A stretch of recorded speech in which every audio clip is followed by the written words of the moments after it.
ഹരേ രാമ ഹരേ രാമ രാമ രാമ ഹരേ ഹരേ ഹരേ കൃഷ്ണ കൃഷ്ണ കൃഷ്ണ ഹരേ ഹരേ. മനുഷ്യനെ സംബന്ധിച്ച് അവന് ചിന്താ സ്വാതന്ത്ര്യമുള്ളതുകൊണ്ട് അവന് സ്വാർത്ഥതയുടെ ജീവിതവും നയിക്കാം. അവന് ശരിയായ വിധത്തിൽ ചിന്തിക്കാൻ തുടങ്ങിയാൽ അവന് നിസ്വാർത്ഥതയുടെ ജീവിതവും നയിക്കാൻ സാധിക്കും.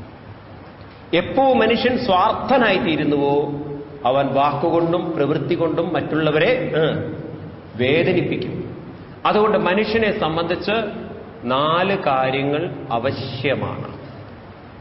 അവനവശ്യമാണ് ഈ 4 കാര്യങ്ങൾ. അവനെ ഉയർത്തണം എന്നുണ്ടെങ്കിൽ അതിലൊന്നാമത്തതാണ് ജീവിതത്തിന്റെ ലക്ഷ്യത്തെക്കുറിച്ചുള്ള യഥാർത്ഥമായ അറിവ്, ഒരു ബോധം.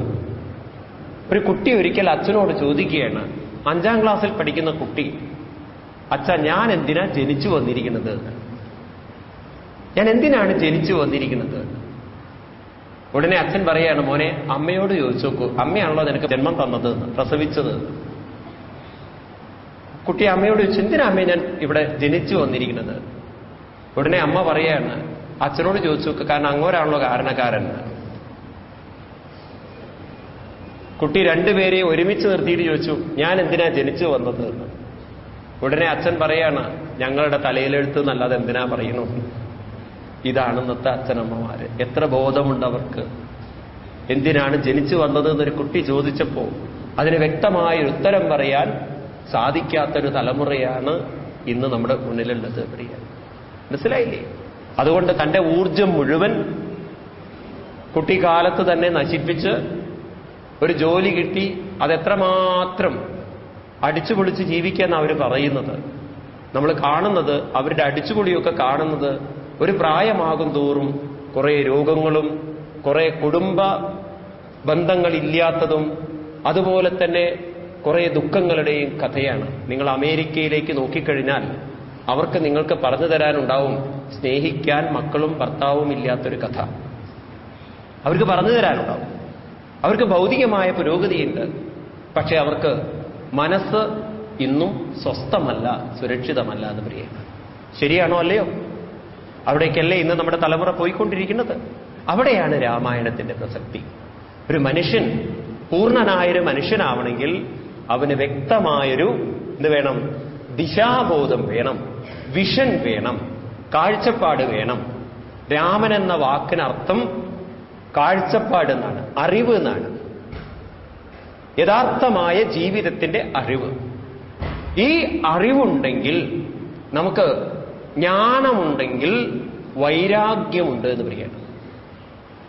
വാത്മീകി ഋഷിയെപ്പോലുള്ള ആളുകൾ വൈരാഗ്യം എന്ന ശബ്ദത്തിന് അർത്ഥം കൊടുത്തിരിക്കുന്നത് ഇന്ന് നമ്മൾ പറയുന്ന വൈരാഗ്യമല്ല. ഇന്ന് കോടതി ഭാഷയിലൊരു വൈരാഗ്യമുണ്ട്.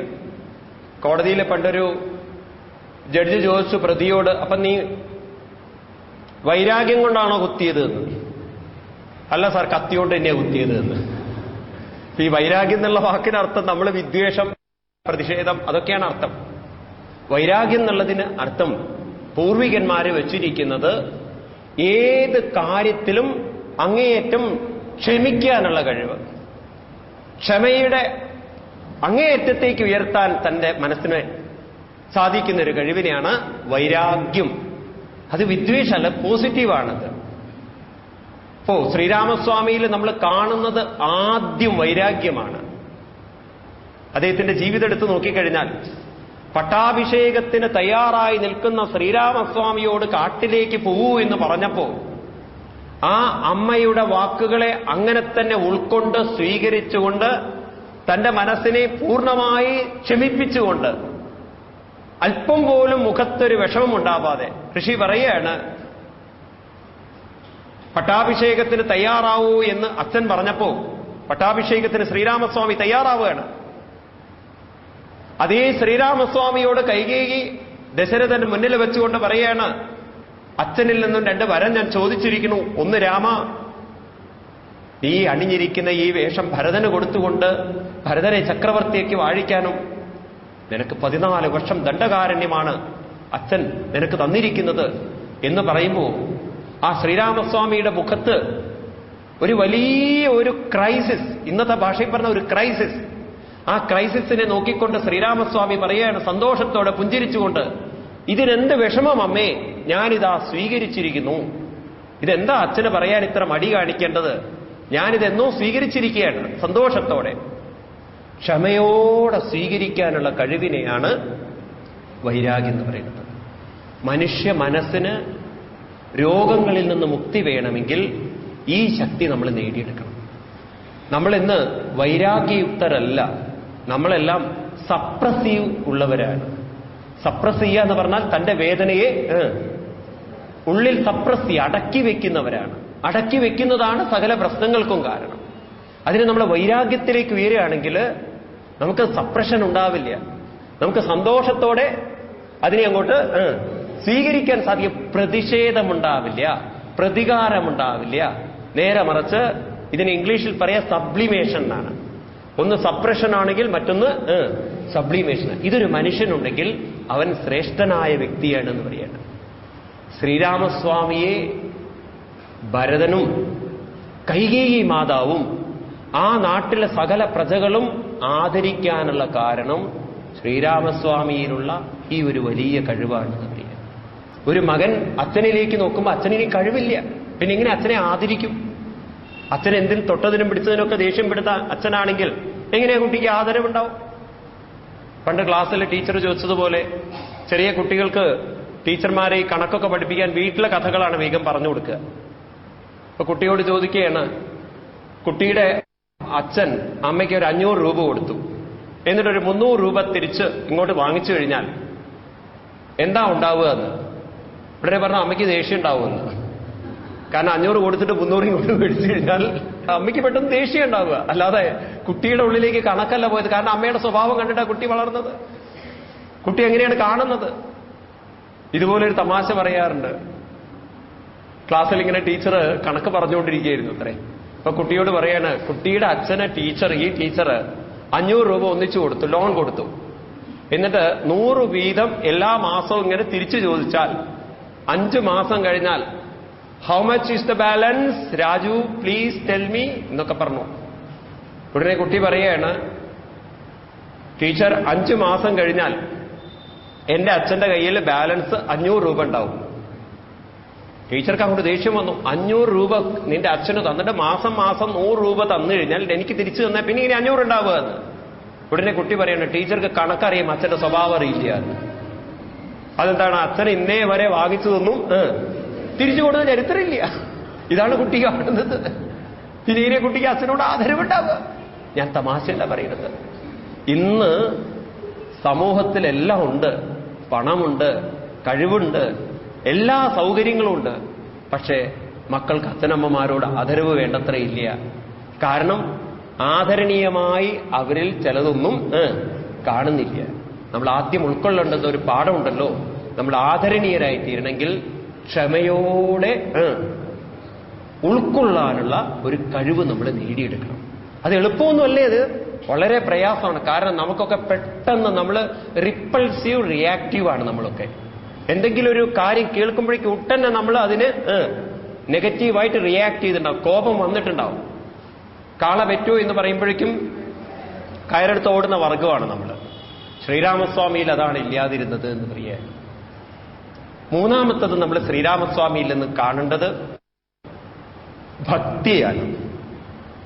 ഈ ഭക്തി എന്നുള്ള പദമുണ്ടല്ലോ, നമ്മൾ ഇന്നേറെ തെറ്റിദ്ധരിക്കപ്പെട്ടിരിക്കണം. ഇന്ന് നമ്മുടെ സമൂഹം ഭക്തിയെക്കുറിച്ച് മനസ്സിലാക്കിയിരിക്കുന്നത് ക്ഷേത്രത്തിൽ പോയി തൊഴുത് ചന്ദനം വാങ്ങിച്ച് നെറ്റിയിൽ തൊട്ട് ഒരു രുദ്രാക്ഷമാലയോ തുളസിമാലയോ കഴുത്തിലിട്ട് എല്ലാ വർഷവും മുടങ്ങാതെ ശബരിമലയിലും പഴനിയാണ്ടവനെയും കണ്ടു കഴിഞ്ഞാൽ അവര് ഭക്തരായി എന്നാണ്. ഇതല്ല ഭക്തി രാമായണം പറഞ്ഞു തരുന്നത്. രാമായണം നമുക്ക് പറഞ്ഞു തരുന്ന ഭക്തി എന്ന് പറയുന്നത് തന്നോട് തന്നെയുള്ള പ്രേമം. അതാണ് ഈശ്വരപ്രേമം എന്ന് പറയുന്നത്. അതേപോലെ തന്നെ അച്ഛനമ്മമാരോടുള്ള പ്രേമം, അത് ഈശ്വരപ്രേമമാണ്. മറ്റൊരു രീതിയിൽ പറഞ്ഞാൽ കുടുംബാംഗങ്ങളോടുള്ള പ്രേമം, തന്റെ സമൂഹത്തോടുള്ള കടപ്പാട്, തന്റെ രാഷ്ട്രത്തോടുള്ള കടപ്പാട്, ഇതൊക്കെയാണ് ഭക്തിയുടെ കുറേയും കൂടിയും വിശാലമായിട്ടുള്ള ഒരു നിർവചനം. നിങ്ങൾ നോക്കൂ, ശ്രീരാമസ്വാമി വനവാസത്തിന് പോകുമ്പോൾ ആദ്യമായി തന്റെ മാറോട് ചേർത്ത് ആലിംഗനം ചെയ്തത് നിഷാദവർഗത്തിലെ കാട്ടുവർഗക്കാരനായ ഒരു ഗുഹനെയാണ്. അല്ലേ? രാമായണം നിങ്ങൾ പഠിച്ചതല്ലേ, മനസ്സിലാക്കിയതല്ലേ? ആ ഗുഹനെ ആദരിക്കാൻ കാരണം അതാണ് ഭക്തി എന്ന് പറയുന്നത്, അതാണ് പ്രേമം എന്ന് പറയുന്നത്. തന്നിലിരിക്കുന്ന അതേ ശക്തി തന്നെയാണ് ആരിലും ഇരിക്കുന്നത്, ഗുഹനിലും ഇരിക്കുന്നത്. അവിടെ കൊണ്ട് കഴിഞ്ഞില്ലേ ശ്രീരാമസ്വാമിയുടെ കാര്യം? തന്നെപ്പോലെ ആദരിക്കുന്ന ഒരു പക്ഷിയെ, ജടായുവിനെ, വാനരന്മാരെ, അങ്ങനെ ഇവിടുന്ന് പോവാൻ ഞാൻ ആഗ്രഹിക്കുന്നില്ല. രാമനിൽ നിന്നും നമ്മൾ എന്ത് ഉൾക്കൊള്ളണം? നമ്മുടെ ജീവിതത്തിൽ എന്താണ് നമുക്ക് ചെയ്യാനുള്ളത്? നമ്മുടെ സമൂഹത്തിനോടുള്ള, നമ്മുടെ കുടുംബത്തോടുള്ള ഇനി നമ്മുടെ കടപ്പാട് എന്തായിരിക്കണം? അതെല്ലാം സ്വാംശീകരിച്ചെടുക്കാനുള്ള ഒരു ഗ്രന്ഥമായി നമ്മൾ രാമായണത്തെ കാണുകയാണെങ്കിൽ for us, for me, it is a guide എന്നാണ്. നമ്മളെ ഒരു ഗ്രേറ്റ് പേഴ്സണാലിറ്റി ആക്കാനുള്ള ഒരു ഗൈഡാണ് ഇത് രാമായണം. അങ്ങനെ നമ്മൾ എടുക്കുകയാണെങ്കിലല്ലോ ഇതൊരു വലിയ ഒരു ട്രഷറാണ്, വലിയൊരു മൂല്യങ്ങളുടെ ട്രഷറാണ്. അത്രയും സമ്പത്ത് ഇതിന്റെ അകത്തുണ്ട്. ഓരോന്നോരോന്ന് നമ്മൾ കടഞ്ഞെടുക്കണം എന്ന് മാത്രം. നമ്മുടെ ജീവിതം ധന്യമാക്കാൻ രാമായണത്തിലൂടെ സാധിക്കട്ടെ. രാധാരമണ മുകുന്ദ മുരാരേ ശരണം മേ തവ ചരണയുഗം. പവനപുരേശ രാധാകൃഷ്ണ ശരണം മേ തവ ചരണയുഗം. ദേവി മഹേശ്വരി പാർവതി ശങ്കരി ശരണം മേ തവ ചരണയുഗം. സാംബ സദാശിവ ശംഭോ ശങ്കര ശരണം മേ തവ ചരണയുഗം. ഹരിഹരപുത്ര ആശ്രിതവത്സല ശരണം മേ തവ ചരണയുഗം. രാധാരമണ മുകുന്ദ മുരാരേ ശരണം മേ തവ ചരണയുഗം. പവനപുരേശ രാധാകൃഷ്ണ ശരണം മേ തവ ചരണയുഗം. ജാനകീ ജീവനസ്മരണം ജയ ജയ രാമ രാമ.